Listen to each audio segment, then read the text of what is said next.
directions. One, to tame something we call tax avoidance, to tame tax evasion, and to enlarge or increase or improve the tax base. Honorable Speaker, it is a fact that not many Kenyans are paying tax. In fact, most Kenyans who have more money, who earn more money from this economy are avoiding tax. So we want to urge KRA that with these resources we have given you, we want you to work very hard and get Kenyans to get more Kenyans into the tax bracket. Honorable Speaker, it is a fact, and this has been pronounced by the President and the Cabinet Minister for Treasury, that we are not going to increase taxes. And even in the finance bill which is being processed, we are not going to have new taxes. We are not going to burden Kenyans with more taxes for the sake of raising revenue. So we want KRA to focus on those three items which I have highlighted. Honorable Speaker, the financial year 2025-2026, supplementary estimates number 1 represent a significant and strategic adjustment to our national budget, unlike in previous years where development vote often face substantial cuts. I have explained that for the first time, development vote is going up. We are increasing it by 131.45 billion. So in the end, we are going to have a development vote of about 878 billion. This is really substantial, Honorable Speaker, considering that in the previous year, our development vote was about 550 billion. Honorable Speaker, the positive trajectory in development spending is particularly noteworthy. Key sectors such as roads, transport, agriculture, irrigation, water, and sanitation, health services, energy, and livestock development have received additional resources to accelerate ongoing initiatives and address emerging priorities. For example, substantial increases have been directed towards road construction, agricultural value chains, water infrastructure, sports facilities, areas that directly impact on the lives of ordinary Kenyans and support the bottom-up economic transformation agenda. Honorable Speaker, with regard, I have explained the financing of the budget, but I also need to emphasize, Honorable Speaker, that the government is seeking stronger non-tax revenue mobilization efforts, such as privatization and securitization. The Kenya shilling 17.6 billion enhanced funding to KRA is expected to boost tax collections and help government minimize public borrowing.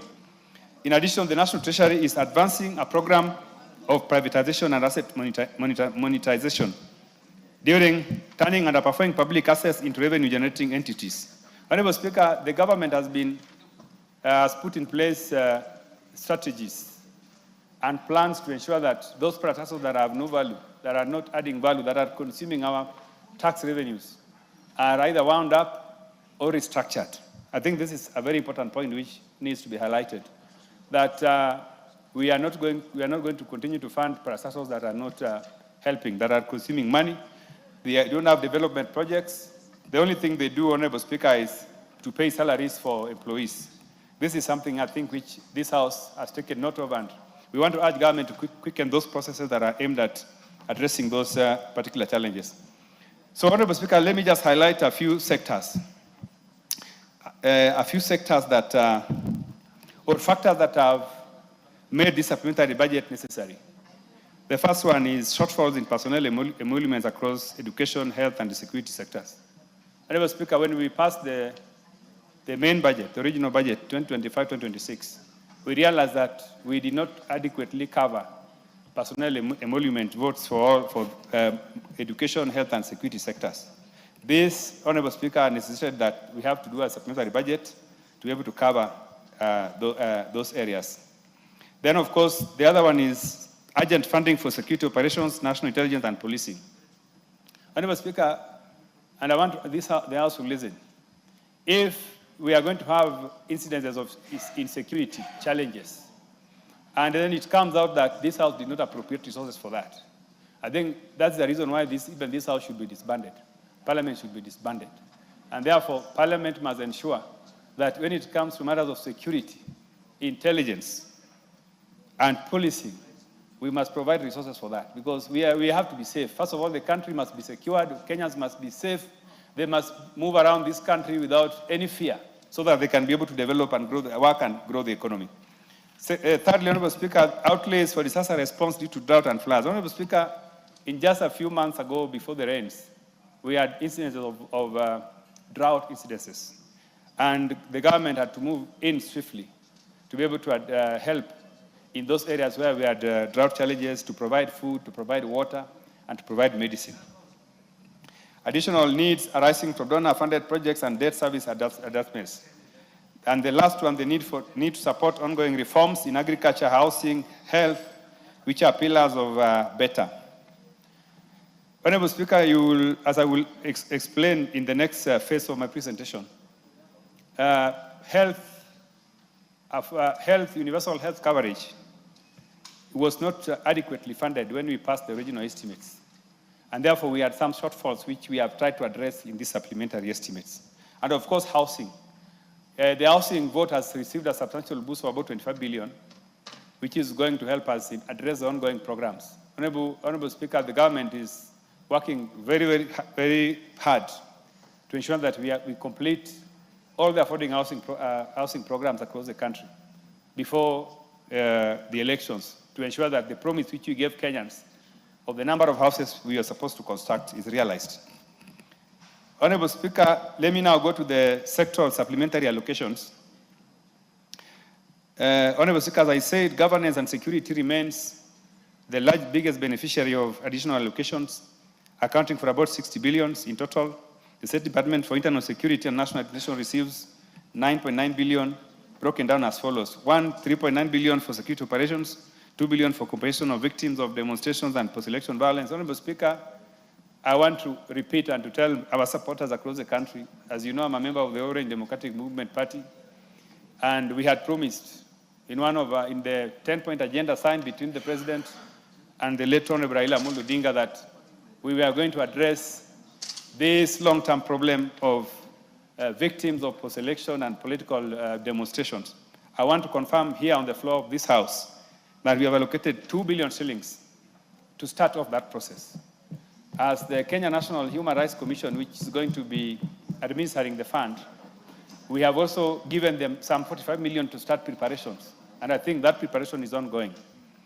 The other issue, Honorable Speaker, is 4 billion shillings allocated for police modernization and National Integrated Security Command and Control. This one, as I know the Honorable Tongo, the chairman of Security Committee, will explain, this is a very, very important allocation, Honorable Speaker, so that we are able to enhance the security surveillance across the country. Honorable Speaker, right now, if, for example, you got lost, like one of our leaders, former leaders, got lost recently, we need to be able to trace them. The government should be able to find where they are.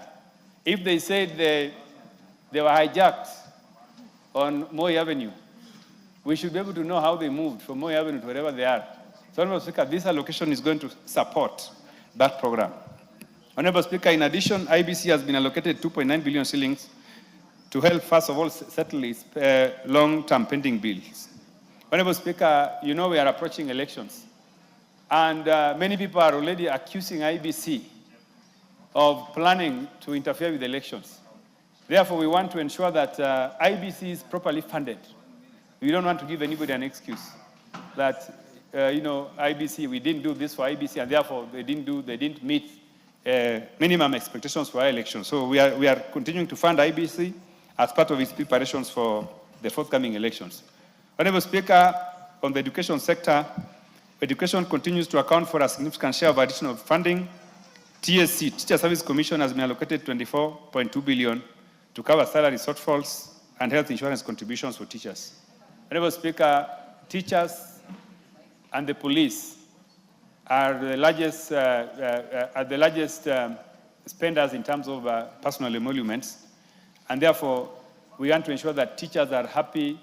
We want to give them everything they need, so that they are able to take care of our students and pupils. We are paying, Honorable Speaker, 3.88 billion to clear outstanding university salary arrears from the 2017-2022-2021 collective bargaining agreement, CBA, and to support the Wings to Fly program through TVET. I don't need to expand on that, Honorable Speaker, because I know all of us understand. Higher education, through the State Department of Higher Education, has been allocated an extra 1 billion shillings, and this money will go to Moi University. Moi University, Honorable Speaker, has had some challenges, and I think it's important for this House to try to address that alongside other universities. These adjustments ensure continuity in training and safeguard the lives of both staff and students. Honorable Speaker, on the health sector, The supplementary estimates provide 4.7 billion shillings under the State Department for Medical Services and 775 million under public health and professional standards. Kenya shillings billion has been allocated to settle pending bills for the defunct NHIF. Honorable Speaker, NHIF pending bills, it took us a long time for us to get them ready and to be verified. And since that has been done, it is important for this House to appropriate resources towards that. The 675 million has gone to upgrading level 4 hospitals across the country. Honorable Speaker, there are many level 4 hospitals across the country that are not in good shape, and they have been identified by the ministry, and this money is going to help to support those in that. Public health, 700 million shillings has been provided for mosquito nets and monitoring malaria control efforts. Honorable Speaker, malaria remains one of the highest killers, especially along the water regions, the lake region, the coast, and therefore it's important for us to be able to provide nets for those people who live in those regions. The interventions aim to sustain the gains made under universal health coverage and to enhance service delivery at the grassroots level.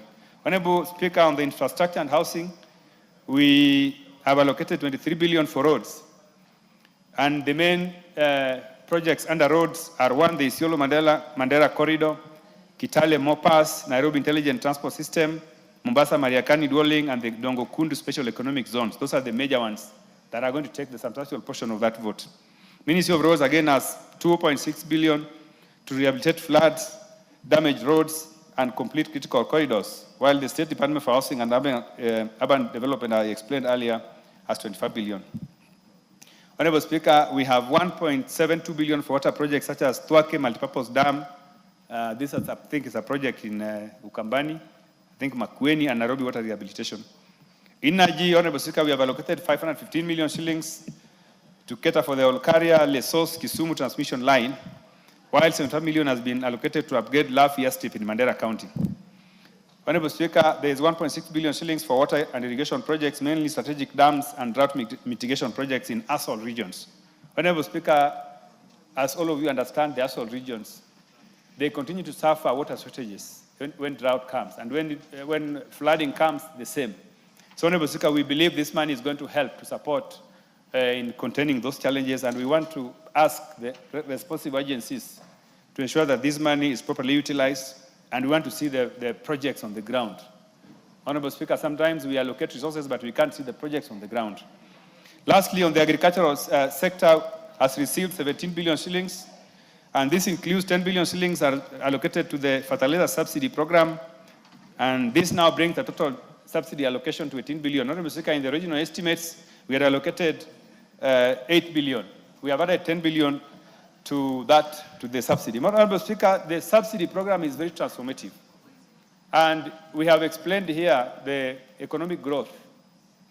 And that our economy is going at about 5%. GDP is going by around 5%. This is higher than the GDP growth, global GDP growth of 3%.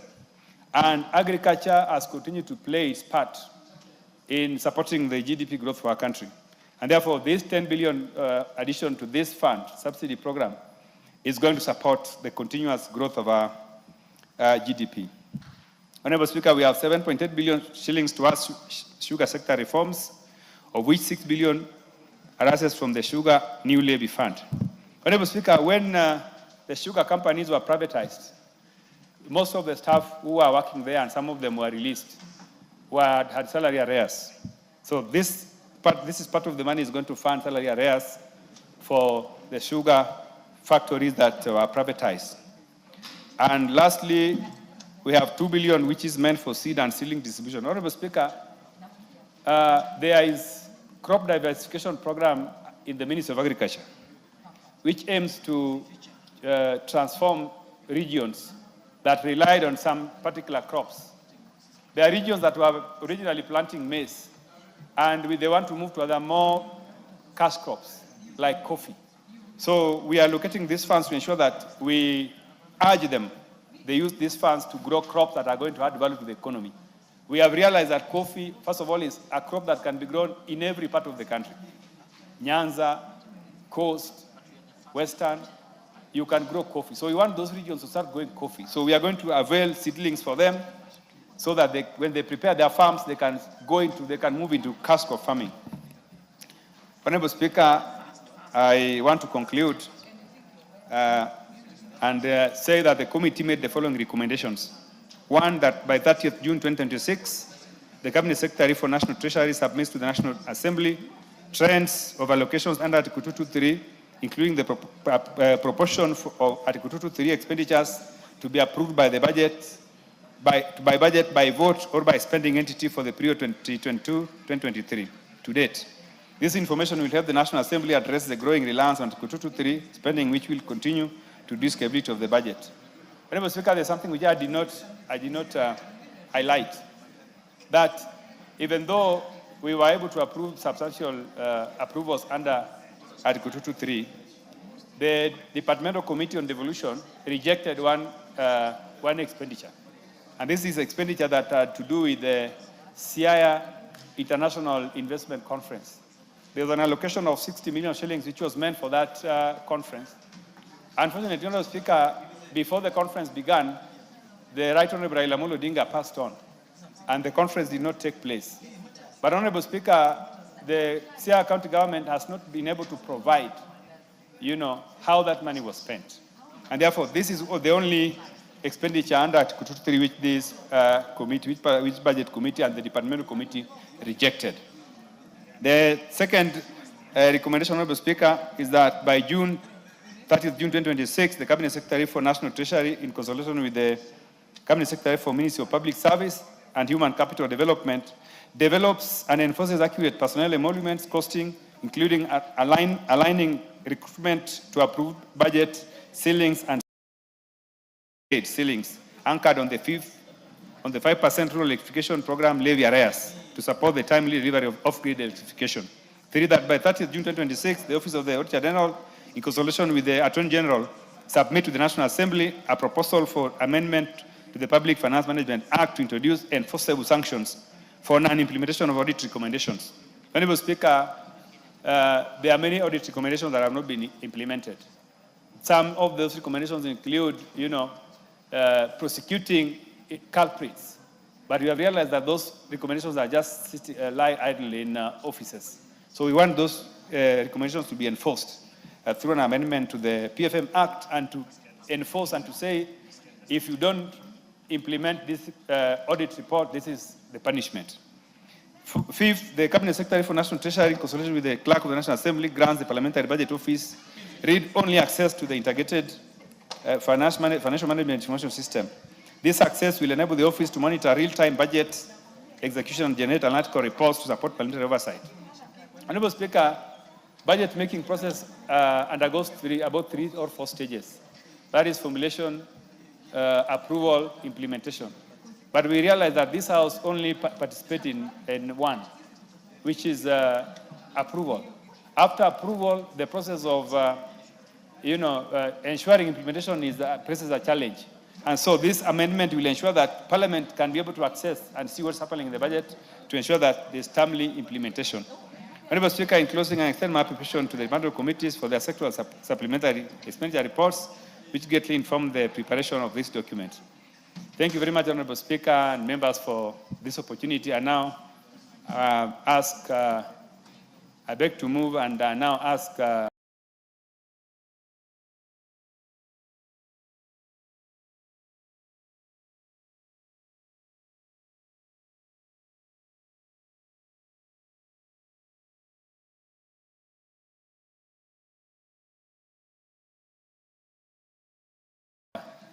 my Vice Chairman in the National Assembly.